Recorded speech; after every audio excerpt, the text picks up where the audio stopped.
All right, students, today what we're going to do is we are going to review the steps to model drawing. And then we're going to actually go and do some math and use those steps. So we always start off by reading the entire problem because mathematicians are also readers, aren't they? And then we underline the question. After that, we're going to take that question and we're going to rewrite it into a sentence. And we're going to leave a blank for our answer. That gets us nice and focused on what am I looking for? What question am I answering? Then we're going to go back to the problem and think about who or what is this problem about? Is there a character in the problem? What's going on? Okay, so that'll be our next step. For step number 4, we're going to actually draw our model, do our bar model. And then of course it's math, so we're going to actually do the math, solve the problem. And then our last step is to write the answer in that sentence you created. And also, what great mathematicians always do, we're going to make sure that our answer makes sense. Today we're going to use our model drawing steps to solve this problem about my friend Bill. So we're going to start off by reading the problem. Bill is making trick-or-treat bags for his friends. That's very nice, isn't it? He puts 4 candy bars in each bag. If he makes 7 bags, how many candy bars does he need to buy? This is a real problem. He needs to know when he goes to the store how many to buy. Okay? So we're going to start off like we always do. We're going to underline the question.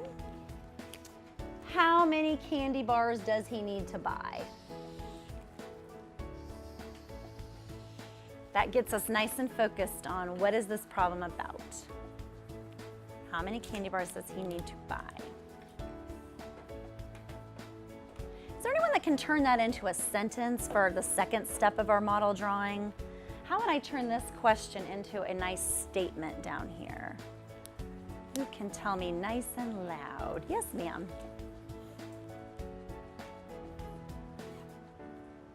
He needs to buy blank candy bars. Would that work? Definitely. Does anyone have a different sentence? Because there's lots of possible answers here. Yes, what do you think? Blank candy bars does he need to buy? We can change that a little bit. Maybe say Bill needs to buy blank candy bars. Okay, so we could say his name, we don't have to. Why don't you write the one that you like at the bottom of your paper, and I'll do the same.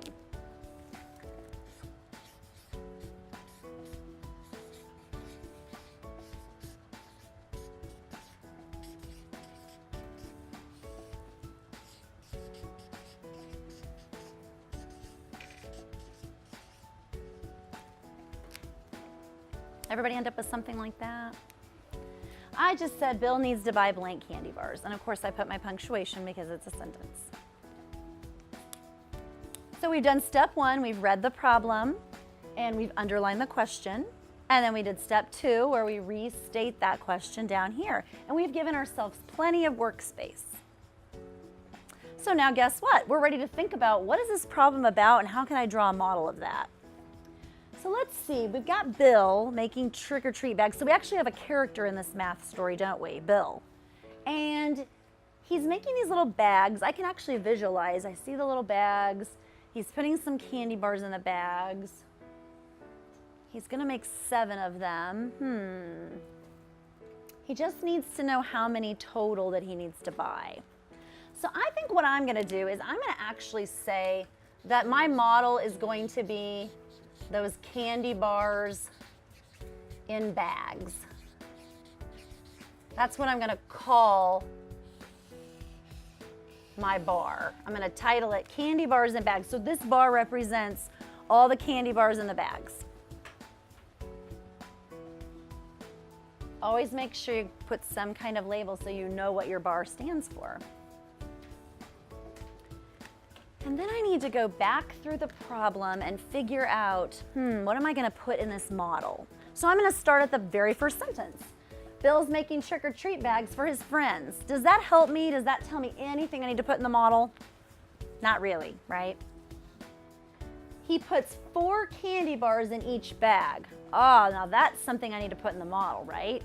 So every time we have a bag, how many candy bars do we have? 4. Okay, so this can be like B1. That would stand for bag 1. So I know he has 4 candy bars. Ooh, it says in each bag. But do I know how many bags he has? Let's look and see. Here we go. If he makes 7 bags, how many will he need to buy? So we do know the number of bags. We need to draw that out. So we need to say, here's bag 2. I just put B2. Here's bag 3, B3. Bag 4. Bag 5. Ooh, you know what you can do sometimes? You can actually extend your bar. It looks like I need to add on a little bit. And that's really easy to do if you have a pencil. You could do that. Or I could have split this one up, but it was getting a little small. So this would be bag 6.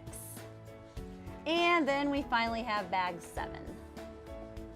So we have 7 bags just like the problem told me. Everything in your model should match the words. So what goes in each one of these bags? Do I know? Good mathematicians always reread the problem, so sometimes I have to go back. Bill's making sugar treat bags, 4 candy bars in each. Boy, that word each is really important, isn't it? So this one's gonna have 4, and this one, and this one, 4, 4, and 4. This is a model of this. Do I know the total number of candy bars? Isn't that what I'm trying to find out? So where does my question mark go? I always have some kind of a question mark. Where does it go? At the end. I don't know the total. Now, what kind of math do you think this is? What kind of math is your brain just telling you, oh, you need to do this? Yes. Okay, multiplication. It's groups of things, isn't it? It's multiplication. Does anyone know what this multiplication problem would be? This might be kind of tricky. What do you think? 8 times 4. Where'd you get 8?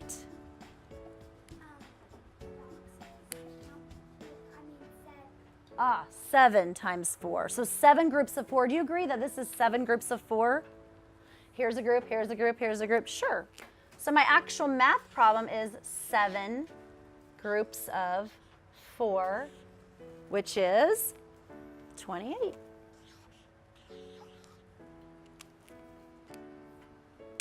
Let me ask you something. I don't want you to write this on your paper, but I want to ask you what you think about this bar.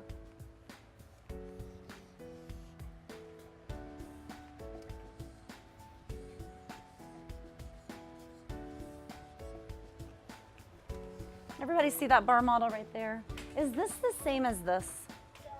Thumbs up if you say yes, this is the same. And thumbs down if you say no, it's different.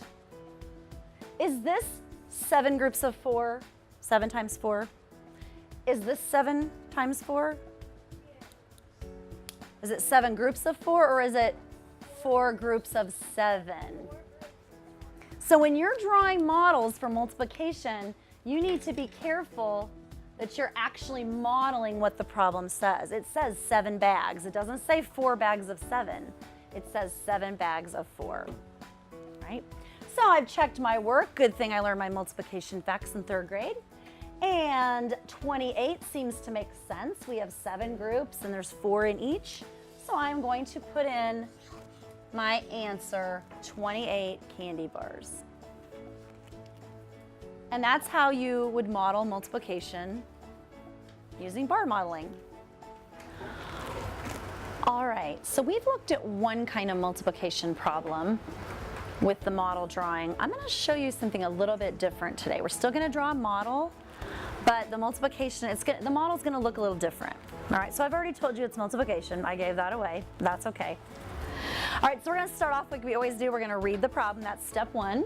Sierra earned $5 an hour babysitting. Her sister Savannah earned 4 times as much each hour. How much money did the girls earn together in 1 hour? Now let me tell you a little secret. I wrote this problem about my daughters. I have 2 daughters, one Sierra and one Savannah. So sometime you can write story problems and you can put your own characters in there.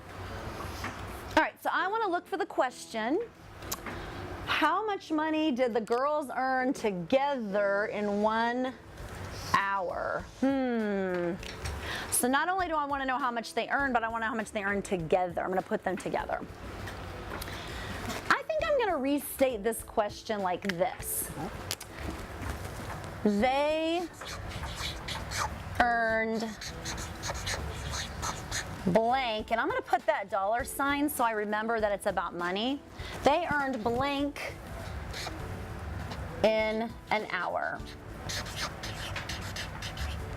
And I'm going to put my punctuation at the end. You could have a longer sentence. You could say, Sierra and Savannah earned blank money together in an hour. And there's lots of different sentences you can have, but I try to write one that's a little bit shorter. They earned blank in an hour. So I know that when I'm done, I'm going to have a certain amount of money. Problem really about step 3. Well, it's about 2 characters, Sierra and Savannah. It's about their babysitting and money. It's a great thing for problems to be about. All right, so I'm going to label my bar. How do I want to label this bar? Actually, let me show you something. We're actually comparing 2 things here. We're comparing Sierra's money and Savannah's money. So we're going to need to draw 2 bars this time. This is a lot different. So watch what I do. This is going to be Sierra's money. Okay, that's going to be her bar. Okay, and then we're going to have Savannah's money.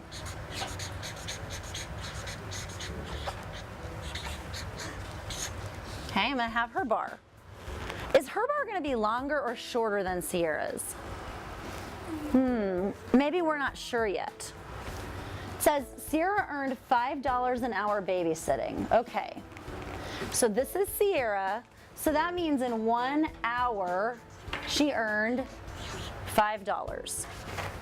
That's what it told me right in the story. Okay?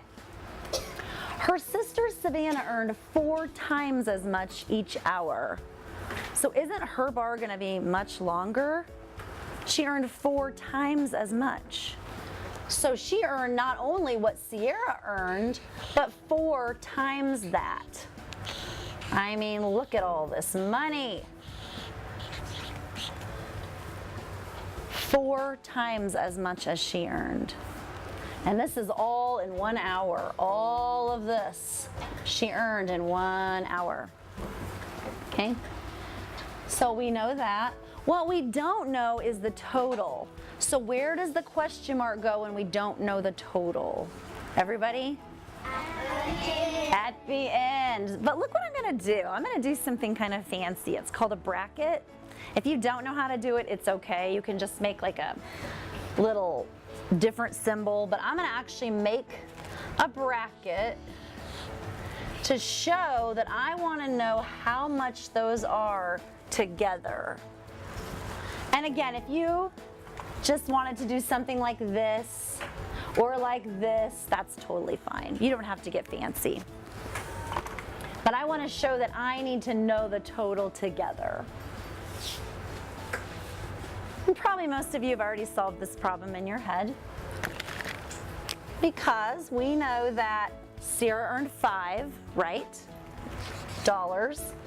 Savannah earned 4 times that. What is 4 times 5? 20, right?